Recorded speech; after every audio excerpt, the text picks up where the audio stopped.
Number 10. Our number 10 top Chicago seasons is the 2010-2011 Chicago Bulls. The 2010-2011 Chicago Bulls was a surprise season. Tom Thibodeau was introduced as head coach. The free agent signing of Carlos Boozer after the Bulls lost out on the LeBron James, Dwayne Wade, and Chris Bosh sweepstakes. The Boozer signing was viewed more as a consolation prize. Also, with the new additions of also former Jazz teammates Ronnie Brewer and Kyle Korver, the Bulls came in with a pretty good team. The Bulls' new starting lineup was Rose, Bogans, Dang, Boozer, and Noah, with Brewer and Korver coming off the bench. And most had the Bulls pegged for 3rd through 5th in the East. The Bulls actually proved to be number 1 in defense and took the top seed in the East, finishing with a 62-20 record. The Bulls were still considered a underdog to Miami, more of a David as in Miami was the Goliath.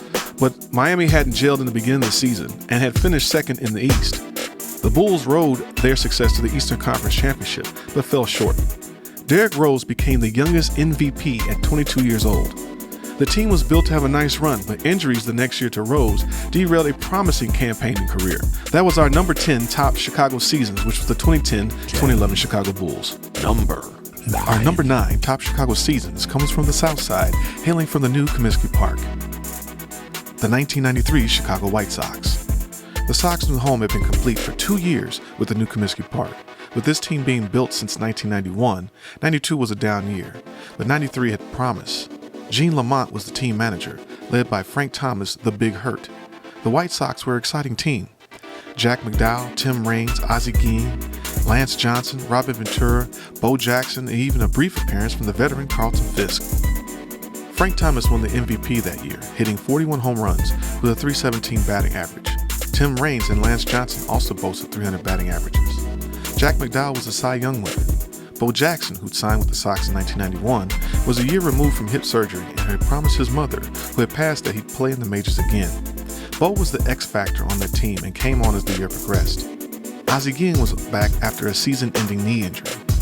Carlton Fisk was released in June. The Sox had a great season, having at most a string of 5-game win streaks. The pitching was led by Jack McDowell, who had a 3.37 ERA. It also featured Alex Fernandez, who had a 3.13 ERA, and Wilson Alvarez, a 2.95, and the closer was Roberto Hernandez. The Sox powered to number 1 in the AL West, going 94-28, and was poised to win the World Series.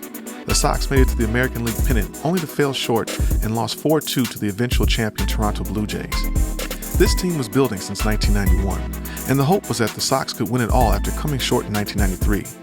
But with the strike in 94, it killed all the momentum, and the Sox weren't the same for some time. Number 8.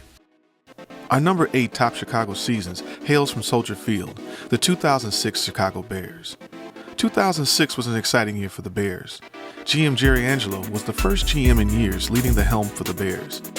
He came to the Bears in 2001. He ended up overhauling an aging team which fell apart after going 13-3 in 2001. He eventually constructed a winning team. He signed head coach Lovie Smith in 2005, who brought in the Tampa 2 defense. He rebuilt the defense around a young middle linebacker, Brian Urlacher.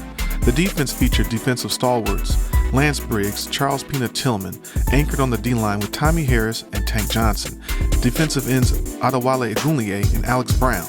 They had safeties Mike Brown and Chris Harris. The offensive line was rebuilt around the only drafted Bears player, All-Pro center Olin Kreutz. Cedric Benson, who was drafted in 2005, and free agent signing Thomas Jones became the dynamic duo who rushed for a combined 1,800 yards. Wide receivers Bernard Berrian and Muhsin Muhammad, with tight end Desmond Clark, had provided a solid receiving corps. Rookie Devin Hester was a return specialist and came in with some excitement, but no one was prepared for the season. And after 3 season-ending injuries to quarterback Rex Grossman, he seemed poised to break out in 2006. Rex Grossman was September's Offensive Player of the Month. The city was abuzz, and the team echoed the spirit of the '85 Bears. Then Week 6 against Arizona happened, and Grossman began a cardiac up-and-down season. Good Rex, Bad Rex was born. Grossman threw for 3,193 yards, with 23 touchdowns and 20 interceptions, but opposing defenses seemed to have figured him out. However, the defense was so dominant, they were actually winning games. Devin Hester set return records, and the running game were all able to insulate the embattled quarterback play. Lovie Smith would proclaim throughout the season that Rex Grossman was our quarterback. Despite losing Tommy Harris and Mike Brown for the year, The Bears still finished 13-3, and Rex Grossman made key plays against the surging New Orleans Saints team in the NFC Championship game to make it to the Super Bowl, the first time since the '85 Bears. Kanye and Common made a Super Bowl song, and the city was super excited. Devin Hester opened the Super Bowl by returning the opening kick, and the Bears were up on the Colts. Unfortunately, an injury to Benson and a few bad play breakdowns ended up costing the Bears the Super Bowl. There was hope that the Bears could come back, but career injuries to Harris and Brown, and with Grossman in the tailspin, John Tate retiring, and bad drafting pretty much doomed this team. Angelo tried to save the core of the team by trading for Jay Cutler in 2009, but it was too late to capture the magic of this '06 team. Number 7. Our number 7 top 10 Chicago seasons is housed in the friendly confines, the 2003 Chicago Cubs. Could this be the year that the curse was broken? The 2003 Cubs had a magical year captivating the city. Baseball was back in Chicago, especially after the steroid fiasco in years past. Sammy Sosa was regular size. Dusty Baker became manager. This team was about momentum. Kerry Wood and Mark Pryor were the pitching phenoms. Sammy Sosa was the leader of the team with Moises Alou, Alex Gonzalez, Aramis Ramirez, and Kenny Lofton leading the charge. Carlos Zambrano really took off this year, fortifying the bullpen. The team chugged along throughout the season, but started stringing wins together in August and September, and finished with an 88-74 record and first in the NL Central Division. The Cubbies were in the playoffs. They beat the Braves 3-2 in a tight series and made it to the National League Championship game against a hot Florida Marlins team. The Cubs lost the first game, but won 3 in a row to go 3-1. The city was punch drunk because they were one game away from winning the series and making it to the World Series. This could be the team of destiny and end the Billy Goat curse. The Marlins came back and won Game 5 to make it 3-2. Game 6, the Cubs were winning 3-0 in the 8th inning. Luis Castillo hits a fly ball in foul territory in left field, and Moises Alou went to catch it, and an unassuming fan went for the ball, stopping Alou from making the second out, further cementing the series. The fury of the incident seemed to have led to an unraveling of sorts, and the Cubs ended up losing the game 8-3. The Cubs imploded and lost the series 4-3 after being up 3-1. It was a memorable, yet heartbreaking season for Chicago. That was our number 7 top season. Let the winning begin with our next top seasons. Our number 6 top Chicago season is the 2009-2010 Blackhawks. Rocky Wirtz was able to transform the ball club and change the culture. The Blackhawks built a winner through the draft by drafting Patrick Kane and Jonathan Taves, supported by Dustin Byfuglien and Marian Hossa. The 2009 Blackhawks built on the momentum of the prior year, finishing second in the NHL Central Division, losing in the conference finals. Joel Quenneville took over as coach in 2008, and in 2009 they improved to 52, 22, and 8, number 1 in the NHL Central Division. They were 3rd in goals for and 5th in goals against. The Blackhawks won the conference quarterfinal 4-2 against the Nashville Predators. They went 4-2 against the Vancouver Canucks in the conference semifinals, and they swept the San Jose Sharks 4-0 in the conference finals, and then faced the Philadelphia Flyers in the Stanley Cup. They won 4-2, bringing home Lord Stanley's Cup for the first time since 1960. This was the beginning of an era.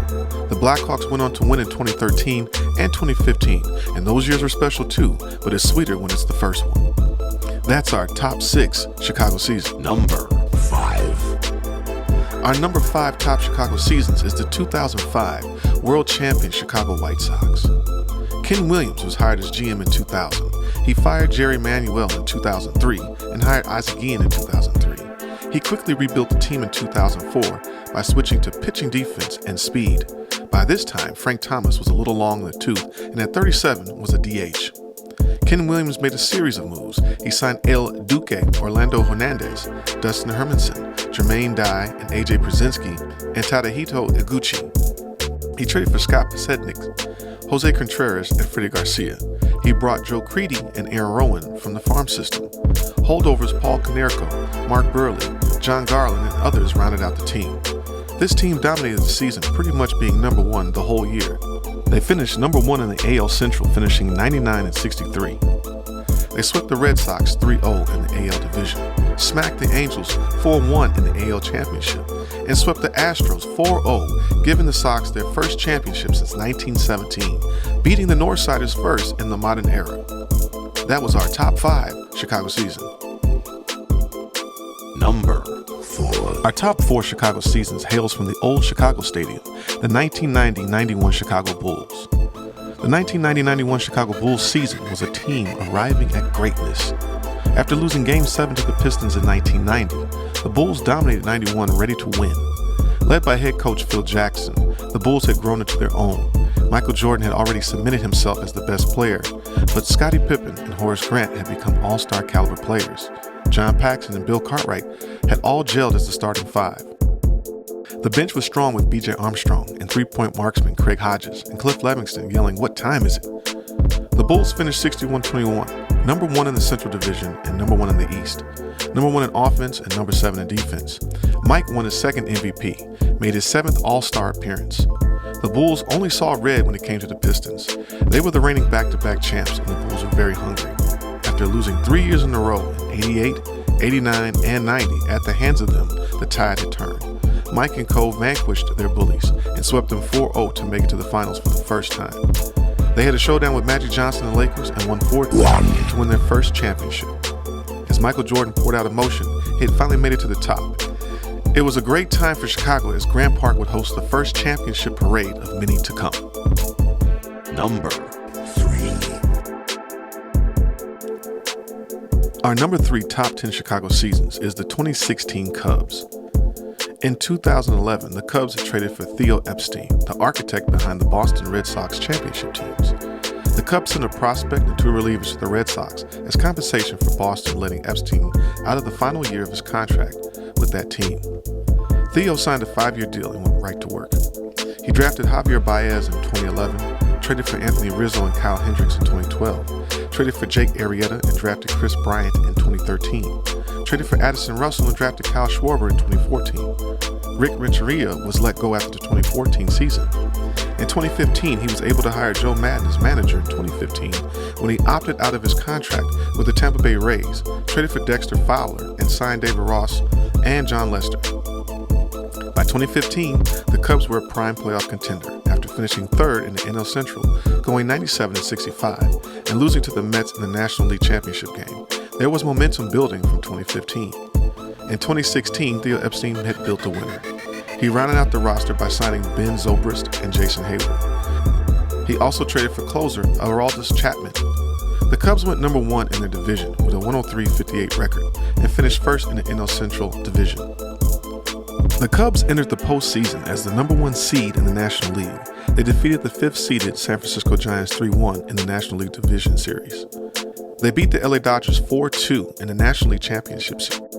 Aroldis Chapman closed the biggest game of the series, clinching the American League Championship Series, putting the Cubs in the World Series. The Cubs became the first team to come back from a 3-1 deficit to win the World Series since the 1985 Kansas City Royals. It finally happened. For the first time since 1908, no more Billy Goat Curse, no more Steve Bartman. The Cubbies were world champions.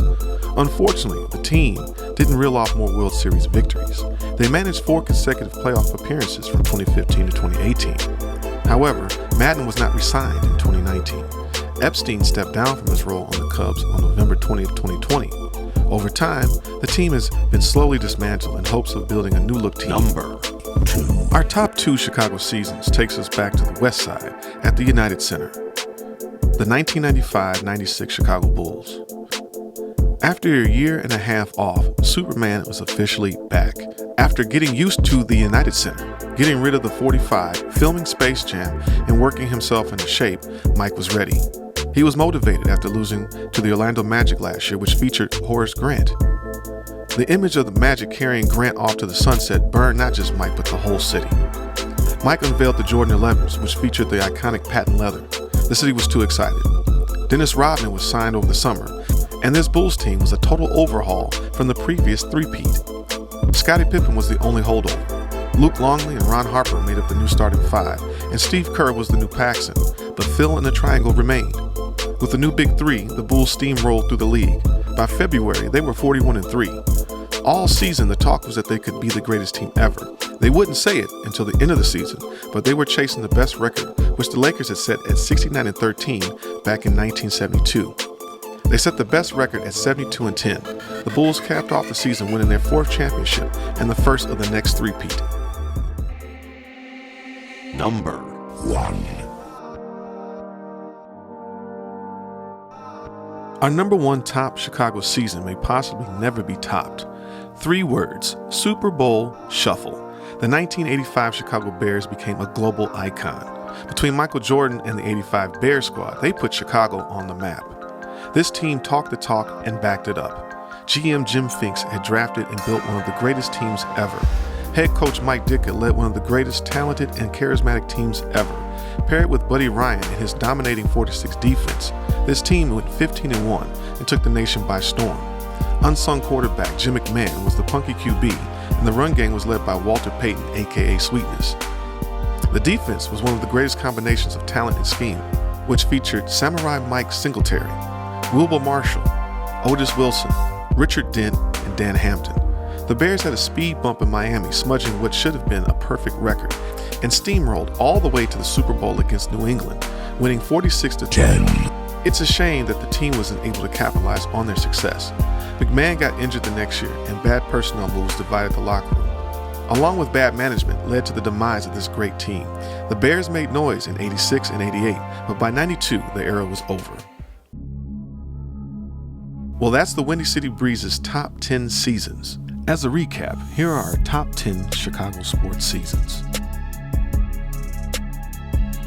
Honorable mentions: the 1998 Chicago Cubs. Sammy Sosa hit 66 home runs. Also, every other Chicago Bulls championship season. The 2001 Chicago Bears 13-3 season, and the '84 Cubs. We hope you enjoyed the video. What are some of your favorite seasons? Leave a comment and subscribe to our channel and follow our socials. I'm Super Producer Joel Holt signing off.